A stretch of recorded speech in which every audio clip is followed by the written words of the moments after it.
welcome to another episode of The Soul of the Matter, where we talk about all things concerning the soul. You know, how we think, how we feel, and how we behave. And today, we are in a new studio. We are different today from our other ones. So please comment and let me know, what do you think of this new setup we got going here? I think it's pretty cool. And so let's go ahead and dive right into this episode. So this episode, we are going to be talking about toxic relationships. Toxic relationships. And to join in that conversation, we have my co-host, Charlie Bowens. Charlie, can you introduce yourself and say hello to the audience? Hello, my name is Charlie, and I'm just happy to be here. I'm happy to delve into this topic, and I hope that you all enjoy it. Thank you. And we also have our guest on today joining us in the conversation. We have none other than Chaplain Barbara McHenry. Can you go ahead and introduce yourself to our audience? Hello, beautiful people. My name is Reverend Barb McHenry. I am a chaplain for Virginia Mason Franciscan Health, and I'm also the pastor of Chosen Generation Ministries, Church of God in Christ. I am so excited to be a guest on the podcast today. Soul Matters, talking about toxic relationships. I just have to take a deep breath. First of all, Soul Matters. I love that name. And then also talking about this topic of toxic relationships. Mm-hmm. Thank you for having me as your guest on You're today. welcome. And you said Chosen Generation. I remember that name now. Yes. Yeah, so you're still carrying on that name, Chosen Generation. I am. Oh, I think that's amazing. So you are, that ministry is where can someone view that? We are actually still online. We don't have a brick and mortar church, but I am still carrying on the legacy. Yes. I think that is amazing. Yeah, I applaud you for that. Thank you. So let's get right into it, you guys. And so in order to talk about toxic relationships, I think it's very important to first define what a toxic relationship is. Yes. Let's start with you, Charlie. What do you think a toxic relationship is? How would you define it? I think a toxic relationship is something that is unhealthy. I think it's something that doesn't produce any fruit. I feel like a toxic relationship can be any form of relationship, family, work, a romantic relationship. You know, there's so many different types of relationships. But I think a toxic relationship essentially is something that is produces no fruit. And yeah, I just feel like in a sense that's just what it is in a nutshell. Yeah, I like how you brought out the fact that it's not just, relationships like man, woman, but it's also friendships, and it's also coworkers. Yeah. It's also family dynamics, right? Yep. How would you define? I think Charlie said it well. I mean, I think sometimes we reduce it down to love relationships, but I know for me, I think we don't think about it oftentimes, but we spend most of our time at work. And often for me, most of my toxic relationships have been at work. Yeah. And so, and even in love relationships, I think for me, I've been able to identify toxicity in my love relationships through manipulation. That's what I think about. Okay. I was thinking about in one love relationship, I had met a person and say on the second date, he started trying to tell me he loved me, right? Ooh. And I was like, something about that just didn't quite set right with me. And I felt... Oh, you love me already? Yeah, right, exactly. and some part of me, you feel honored, but then another part of me felt like something about that doesn't quite feel right, right? Yeah. And then as I begin to process it, that's manipulation. Okay. Right? And that's toxic. Okay. Right? Yeah, for sure. Right. A toxic relationship, when I was doing my studying for this definition kind of stood out to me. It says, is a relationship that pollutes, destroys a person slowly, breaking them down emotionally, mentally, due to their words or actions until you don't even recognize yourself. Right. A relationship that has unhealthy dynamics and causes you distress because you are unsupported, demeaned, attacked, manipulated, or disrespected.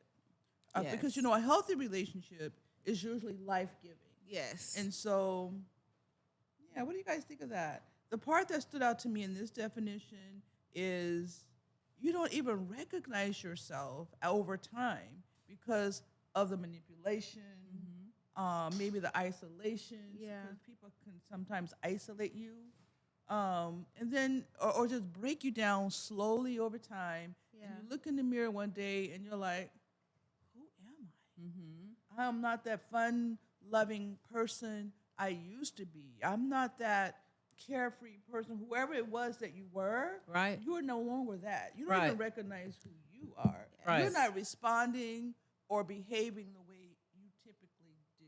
Right. I agree with that. The part that sticks out to me is where it says that it pollutes and destroys a person slowly. Because I feel like, if you're in something toxic and it pollutes you slowly, I feel like you can get those traits to where you become toxic and you pollute someone else. Oh, That's absolutely. very And Pollution that's the scary part. spreads. When you feel like that or you've been like that and hurt, sometimes you carry that onto someone else because you're hurt, you feel destroyed. You don't even know who you are anymore. So I Yeah. feel like you then maybe take on some traits that are not you anymore. And you can then spread that to someone else. That's very true. Yeah. And what were you saying? Oh, I'm sorry. I was just thinking about the evilness of toxic relationships. Yeah. Because it's subtle, Mm-hmm. right? It's subtle. It's a poison. Yeah. It's subtle. It goes slow. Yeah.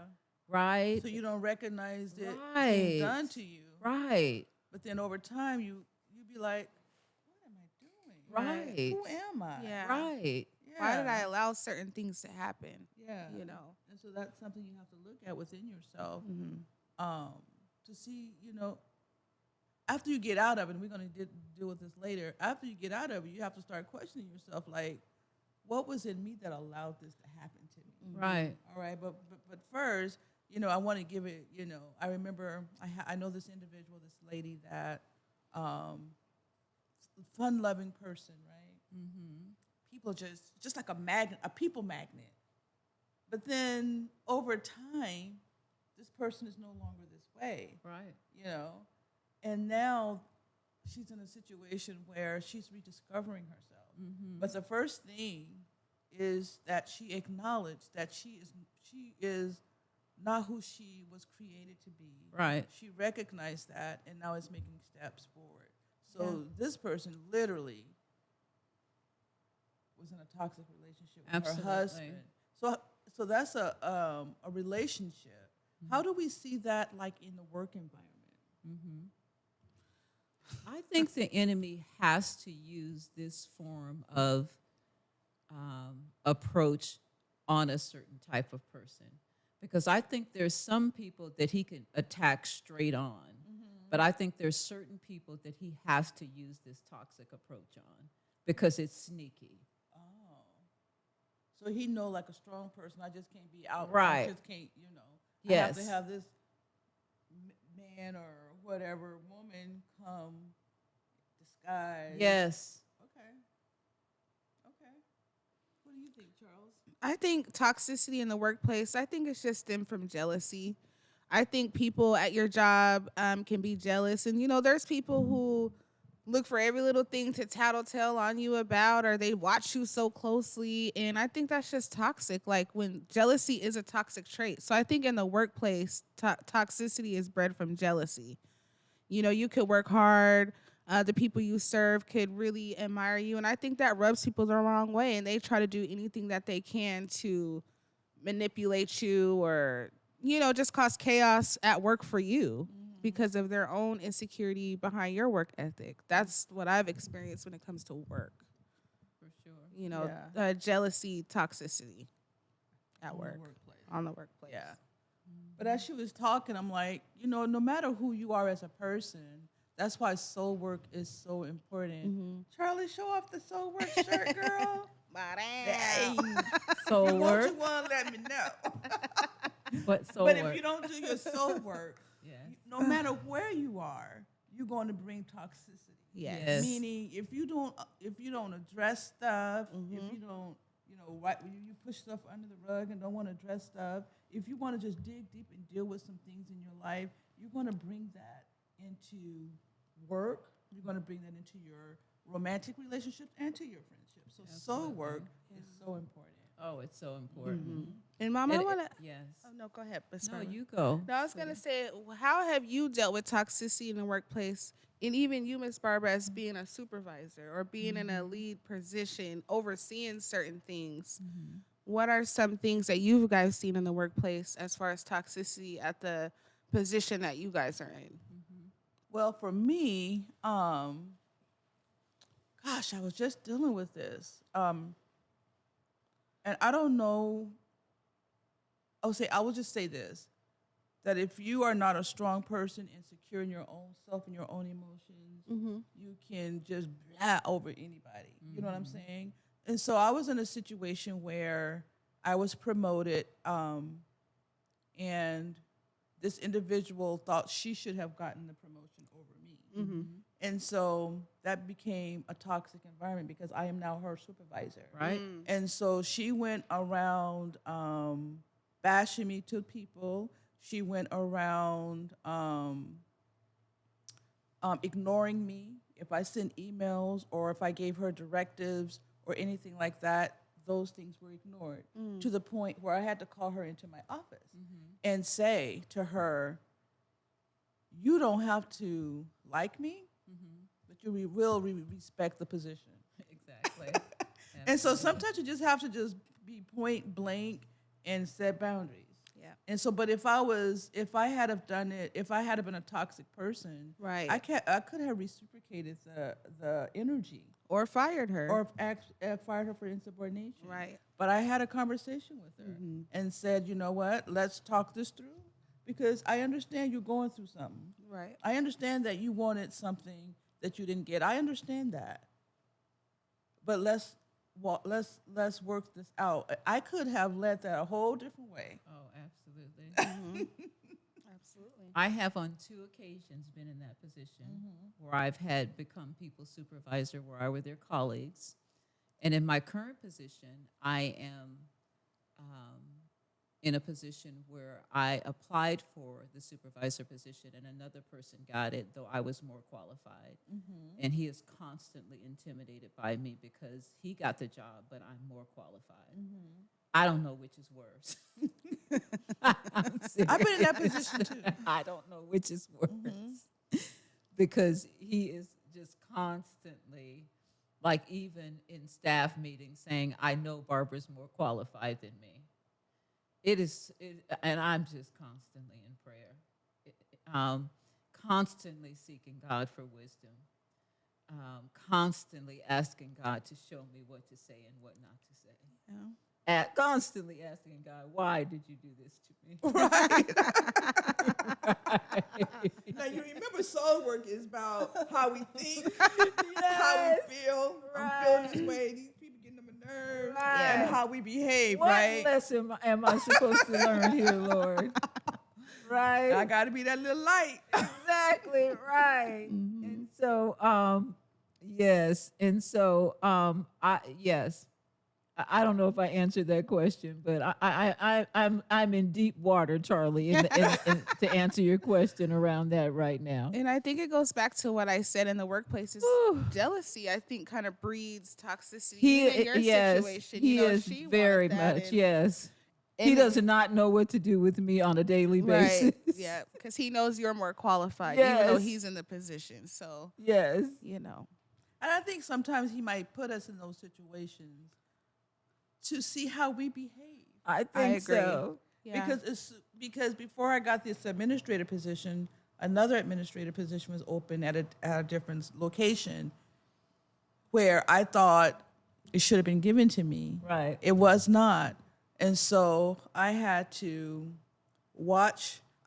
constantly watch my thoughts, Yes. Yeah. watch how I behaved to the person that got it, and how my feelings towards that, and That's still where I am, be. yes. It was difficult, but it's doable. Otherwise, I would have been acting like the girl that thought that she deserved my position. Yes. And so then months later, I got the call that said, "Hey, we got this position for you." Yes. And so, and I like it a lot better. Yes. And so God is good. He's and faithful, So we and just, I know he is. I tell people all the time, there's a lot of things in life that I don't know and I'm unsure of, but I tell you, when it comes to my career, God has been faithful. yeah. And that's one thing I know that he's always going to do is promote me, because he always has.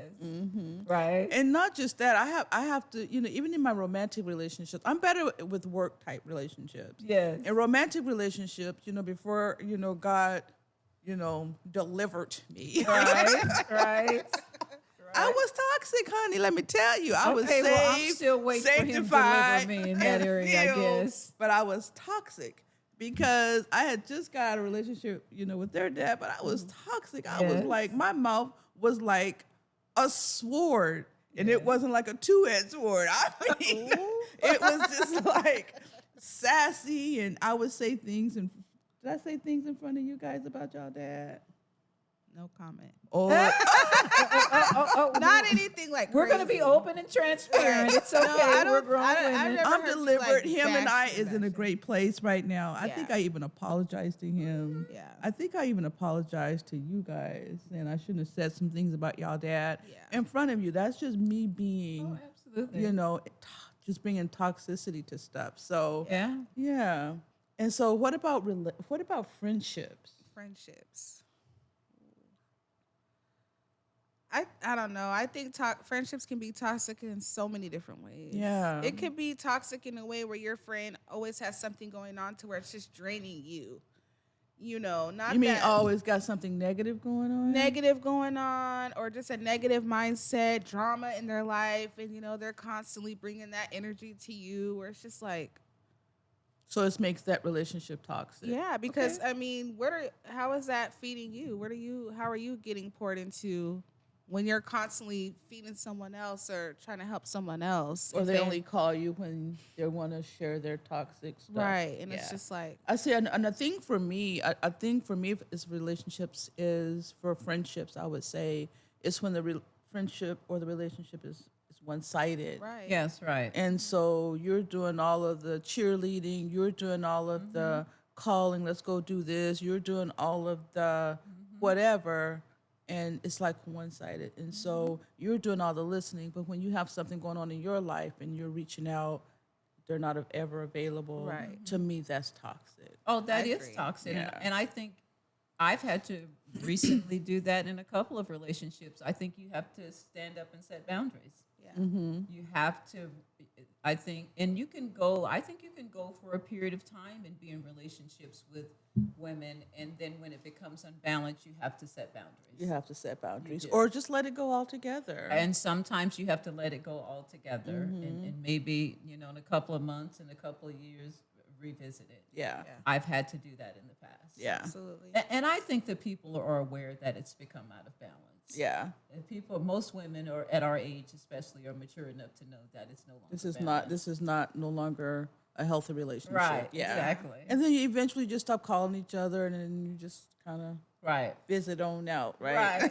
Exactly. Okay, so let's talk about, what we were just talking about are signs that you are in a toxic relationship. And I think we kind of brought some of those out. Yes. So for example, some signs that you are in a toxic relationships is that you don't feel safe with that individual, lack of communication, that's not good. You feel neglected, you feel judged, belittled, shamed. Yeah. What are some other signs that you're in a toxic relationship? If it ever becomes physical, Oh, for sure. if it ever becomes isolating, manipulative, destructive, I think those are a lot of different signs, especially if we're talking about romantic relationships where you'll see most of that. But I think those are some big cues that you are in something toxic, or if that person, tries to control you, belittle you. And again, like I go back to saying, if there's no fruit that's being produced in there that's positive in any way, Yeah. What about you? What are some signs our audience need to know that they're in a toxic relationship, whether it's in a romantic relationship, whether it's their friendships, or even our families, right? What are some signs that you know what you're in a toxic relationship, girl? Um, I think isolation. Mm-hmm. Yeah, I think that's one clear sign when a person begins to try to isolate you from other people. Yeah. Mm-hmm. I think that's one of the more common ones, and that's Mm-hmm. something that's usually done slowly. Yeah. Let's let's do the holidays away from your family this year. Let's go out of town, or Subtle. yeah, Yeah. let's just do me and you. And it sounds so romantic in the beginning. It does. I just love you so much. I just want to do us. Yeah. Right, exactly. And that's Mm-hmm. usually where it starts, and each event just Mm-hmm. builds to Mm-hmm. the next thing you know, it's you're no longer with you. Yeah. I agree. And I think, I don't know if we really touched on like family toxicity, but like I said, in the workplace, I think jealousy breeds that, because everybody wants a position or whatever they feel in the workplace. But I think with family, it stems from overstepping boundaries, because we're blood, because we're sisters, because we're brothers, because we're this. People want to overstep boundaries Yes. and become toxic because they feel like they can always comment Yeah. on your life, or they feel like they have a say so, Yeah. or they can tell you what you need to do in your life. So I feel like that's very toxic when it comes to family dynamics, when people want to over insert themselves because we're family.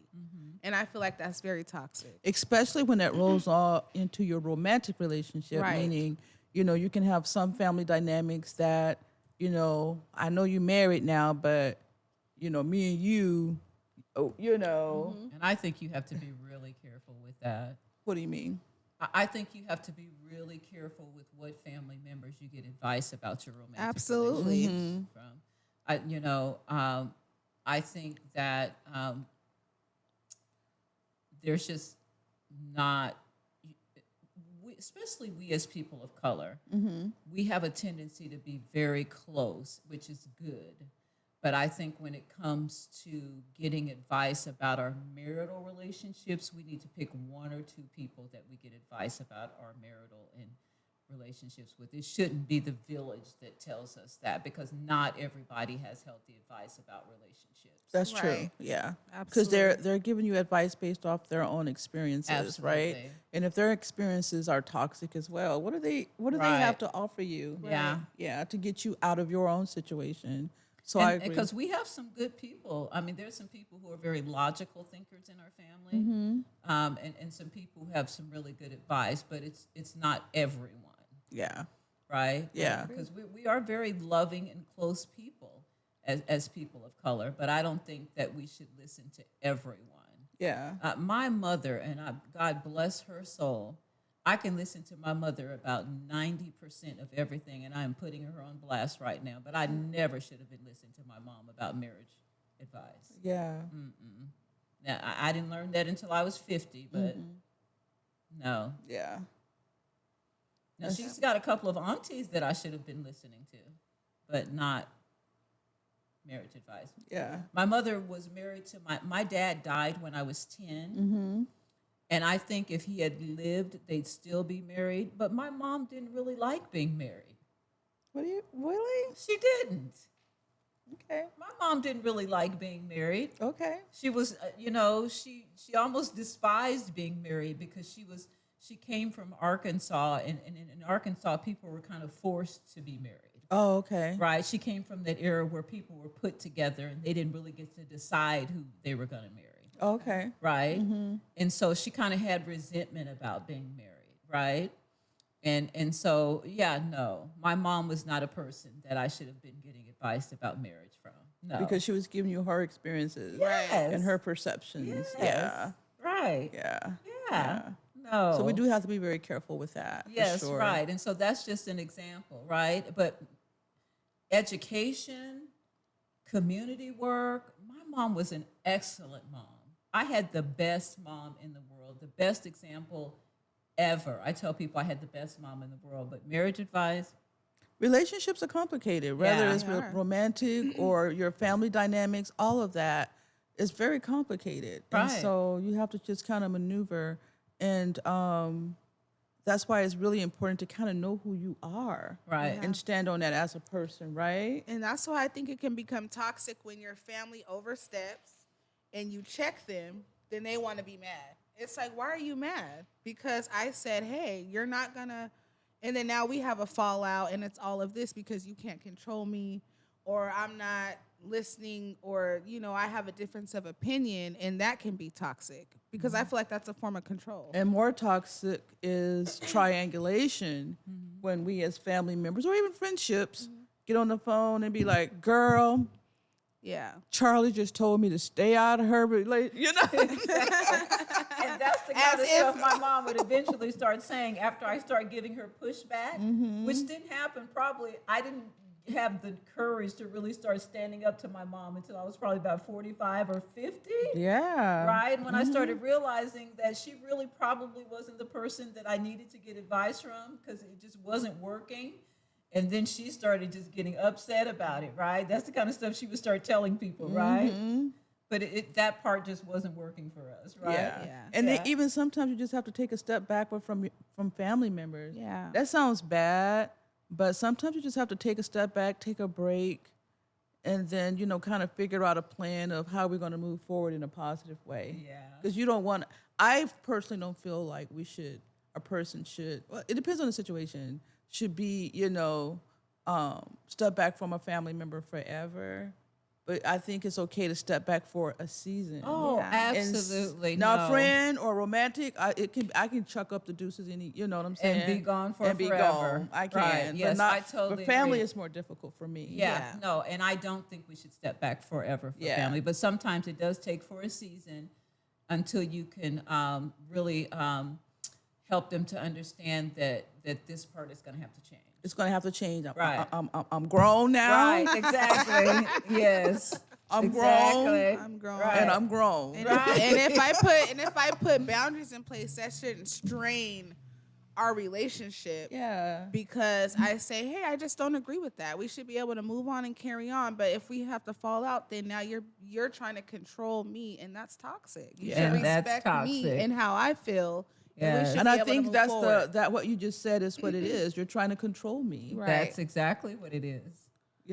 That's exactly what it is. And I'm not a type of person to do that. If I give you advice, you take it or not, that's your choice.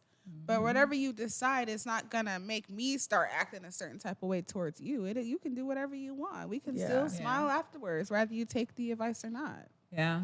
So we talked about toxic relationships. Yeah. We talked about how that looks, the signs of it, how it looks in our families, our romantic relationships, and even on a job. But how do we get healed from this? Yeah. All right. So how do we get healed? For me, the first thing for any type of healing is acknowledging that I'm broken, I'm weak, and I'm compromised emotionally. Yeah. First thing is to look in the mirror and say, girl, who are you? Yeah. Girl, you need some help. So for me, the first step to any type of healing is acknowledging the issue and acknowledging that you need some help, right? Yeah. And another way of getting healed is purging Yeah. yourself. Yeah. Right. What are some ways of healing for you? I agree with the first one. I feel like figure out, when you see the fire, figure out what logs you threw into that fire to make it so big, because it's not just other people. Even if you put a small log into the fire, you still contributed to the fire. Right. So I feel like the first thing is, Lord, show me, show me my toxicity. Work Show on that. you where you contributed to. And Lord, show me how to identify toxic people. Mm-hmm. Once I've dealt with my stuff, help me to identify the toxic in others so that I know how to move a different type of way. But I think that takes transparency, honesty, God. I feel like God is a source of healing our toxicity. And if you don't know God, get to know him. All right. Because he is the one who can heal you, who can really bring you to the forefront so that you can work on those things, so that you can have healthy, whole, prosperous relationships, whatever form or fashion they come in. And that kind of sounds like some self-love, right? Absolutely. Getting to love yourself. Right. Yeah. So, because I think a lot of times we allow toxicity into our our life is because we Yes. don't know who we are and we don't even love ourselves, Right. Oh no, right? we don't. And so When we're I think no. the first thing is falling in love with you. Yes. A lot of people are so out of touch with who they are. If you ask them, like, what is your favorite color? Oh no, 50 something years old and don't know a lot of things about themselves because they are out of touch with Yeah. who they are. Right. Get to know who you are, fall back in love with you, Yes. rediscover what makes you tick, what Yeah. makes you happy. Absolutely. I agree with that. What about you? What are some things that the audience can take away as far as healing from toxic relationships? I think it's all of what we talked about. I think about the stages of grief, and that's really what we've talked about. Okay. You know, from that journey of the beginning of grief, which is, you know, first denial. I think all Yeah. of us at the beginning, at the beginning, we don't even really know that it's grief. We talked on our last time we talked about this is that mine began when my dad died, right? And I kind of lost my way as a teenager. And then today we talked about um, me dealing with my mom and trying to find my way as a teenager and then working my way up to discovering my responsibility in all of my story and having to become an adult, and acceptance is another stage of grief. And they talk about the 5 stages of grief, but I think as a Christian, I would add a 6th stage of grief, and that is resurrection, right? And that we have to come to Jesus, right? We have to allow God to resurrect us from the dead, Yes. That's right? good. Yeah. To allow Him to resurrect us from all of that pain, from all of that loss, from all of that pain, right? I have to say to myself on a regular basis, Barbara, you can take the pain, right? You can deal with the pain of your past, right? You can take this. You can deal with it. Not you can deal with it, but you can do it through Christ, right? Because I think a lot of the suffering that is happening in the world today is people can't deal with their pain. And Yeah. that's part of the healing process for me. And I have here, it says, we have to allow ourselves to process properly. If we don't process our stuff, it will continue to traumatize or impact our future. Yeah. So 20 years can have gone by, but you have not processed what this last man did to you. So you are taking that Yep. into your next relationship and traumatizing the new relationship. Right. You know, so you have to allow ourselves to process through our stuff Yeah. because we all have experienced some type of trauma in our lives, whether it's, you know, whatever that looks like for you. Yeah. But before you move on, Yes. before you take that brokenness, that toxic stuff to your next relationship, to your next job, or continue to allow it to fester in your families, lay before the Lord and allow Him to process you through it. Yes.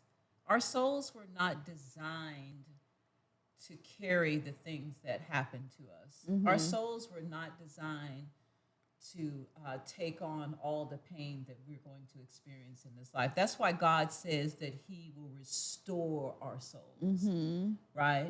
So we have to come to Him on a regular basis when we are hurt, when we are broken. We have to. Yes. He said He will restore our Our souls, souls, yes. Yeah. right? Yeah. Because our souls weren't designed to carry all the brokenness that we're going to experience in this I life. agree with that. I agree. And I think a lot of it just carries from when we're children, you know? So I think when you have a family dynamic, parents need to be careful with the energy in the home, what they show their children, Absolutely. because then they grow up to be toxic adults because of what you've shown them, you know, at a young age. And I think we talked about this last time. A lot of us grew up with one parent out of the home, whether it's your mom or your dad. I don't know a lot of people who grew up with both parents from birth to adulthood. It's rare. And I think that is toxic. Not saying that's to blame, but I think Oh, God it is. It's intended toxic in itself. for kids to see a man and a woman, and a lot of us don't have that experience. So if you don't have a father, you know, little girls don't know what a good man looks like. You have to fumble through that. And a lot of men don't know what a good man looks like, so they don't always know how to treat a woman all the way. I think that's you said that the last time, and I think that's the core of it all. I do too. And It really because you is. don't have them both in there, you don't see the dynamics of true love. You don't see how you can be a man and a woman can be upset with each other, but talk it through in a Right. healthy way. Right. A lot of because we don't have that, you're going to have conflict in whatever situation you're in. But we have not had it modeled to us. How do you talk through it in a healthy way? Yeah. How do we get through this in a healthy way? All we know how is the toxic way of dealing Yelling, with stuff, right? screaming, Yelling, tearing people screaming, down. drinking, slamming doors, calling Yeah. each other names. Yeah, I think the root of toxicity is emotion. It's okay to have emotions. You know, we're gonna have fear, anger, but you have to still be emotionally mature. Period. Like, there's no excuse for Period. that. Period. You have to be emotionally mature and deal with anger, like you said, in a way where you can still have a conversation with someone. Let them know I'm mad now. I think know, to add to but- that too, Charlie, I don't know how to say this, but I think on top of that, to add to the humanity to all of us, the thing that we have in common is that we're all children. Right. If we can give each other that grace, is that one thing that we all have in common is that we're all children. Break that down because I'm 57. I'm 35.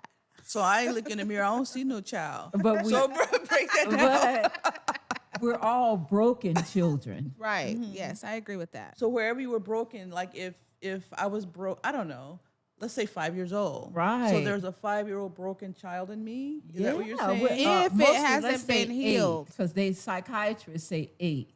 8 what? We're Years all old. broken 8-year-old children. Why they say 8 though? I don't know. It's just it is. It is. You're a psychology That's why so major. because the first 5 years is the most important years of a child's life. So where did they get the number 8 from? I have to go back and look at it, but that is what they say.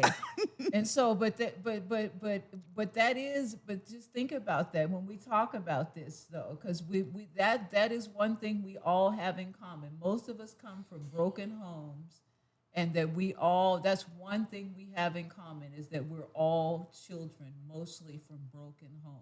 I believe that. When we are in when we are in conversation with each other and trying to resolve conflict, if we can just keep that in the back of our head. So what is the healing piece of that? Keep in the back of my head that I'm a broken 8-year-old. No, for the other person when you're Oh, talking so when to I'm them. talking to someone, keep in the back of my mind that they have been broken just like I was broken. Maybe they have not allowed themselves to process through their traumas and their hurts. Yes. And so keep that in the back of my mind. yes. Right. Because Okay. everybody is not on a healing journey. Some people live in misery, don't know nothing but misery. And wanna stay in spew misery. that on others. And when God has called you out of misery and has healed you, you can have grace and mercy for someone because you can see, okay, I see where you are. You may not be over here where I'm at, but I'm going to just, you know what I mean? I'm gonna give So you that. love, so look beyond their faults Brene Brown says it like this. and see their need. Just Yeah. assume that everybody's doing their best. I agree with that.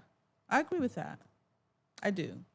Just like God did for us. When we was in our mess, he still gave us grace, gave us the olive branch, patient with us. And we have to do that for other people. Not saying you gotta, you can still set boundaries with people now. I want to make that clear. Oh yes. but Oh, you can still have grace from afar on some people, yes. Just I saying. agree wholeheartedly. Yeah. So you ladies, this is a good conversation. And I hope you all have been enjoying this conversation. We have talked about, what is toxic relationships and what that looks like in our families and our romantic relationships and even on our jobs. We kind of talked about some signs that you can look for. And we even talked about how you can begin your process of healing. But in my opinion, you cannot begin your process of healing without the Lord Jesus Absolutely Christ. not. Because if it Amen. wasn't for him knocking me on my face one day in my home, and I didn't get up until he blessed my soul. And I remember getting up snotting, saying, because I was so broken and so toxic, I remember saying, I don't want another man another day in my life. That's how Period. toxic No, you did say that. I did say that. I used to say that with pride. Hey, tell the story, sister. But the Lord broke me down. And that's when I believe You're helping us. that's when I believe my healing process started. Your healing starts with just acknowledging, like, Lord, I need you. Yeah. Laying before him and allowing his spirit to just start the healing process. I'm not saying you're going to get up and you're going to be totally healed. It is a journey. You have to walk through. Stay the course. Stay the course. And when something happens, you realize you react in a certain way, or you see some behaviors that are still coming up, get back before him and say, Lord, I see this for me now. As I have been on this journey for years, when I see an inkling of something, when I start thinking negative about a situation or person, when I start feeling or see myself behaving in a certain way, I am on my face immediately. Absolutely. I don't allow it to grow, take root. And I have to fester. be before him so that I can continue to be the woman of God he is calling me to be. Yes. And because the words that come out of my mouth need to be healing, I want to bring healing to my family, to my relationships, and even on my job, I want to bring that. And so always be before him saying, work on me. Yes. Any last words for you, Charlie? My last words would be, just like you said, stay before God. I don't know how you can heal any other way. And I know for all of us, that's what got us to a point where we can be healed is through God. So we give all the credit to God. And I feel like don't let toxicity take root in your life. Yes. Figure out where that seed has been planted in you and have God pluck it out. And how you have grace on others, have grace on yourself. Have grace for yourself. We Don't are not beat yourself perfect. up. You are going to stumble. God is there. He's going to lift you up, but don't give up and have grace, on yourself, and just know that you are a work in process. And like Ayala Van Zant says, do your work. Do the work. Do the work. Do the work. Do the the work. work. Stay Do the your course. soul work. Show that shirt again, Charlie. If you Ba-dam. want one, let us know. Yeah, and the last thing I wanted to say was do the work so that you can see the other side of toxicity. Yeah, So you can ooh. see What healthy looks what a like. good man looks like to you, what a good woman is supposed to look like, what family looks like, how to deal with emotions, so that you can see that positive fruit play out in your life. Because we've all seen the worst of people, but there are good people there. God can show you what his order and design looks like, and stay the course so that you can reap that in your life. Love that. Thank you. Yes. Any last words? I just thank God for everything that has been said. And once we do the work, God has promised us that he would give us beauty for ashes, Yes. strength for fear, gladness for mourning, and peace for despair. Yes. I love that. Amen. Amen. And so there we have it. I hope you guys enjoyed this conversation that we had on toxic relationships. I welcome your comments. Please comment on this video. Let us know your thoughts. And don't forget to comment and subscribe.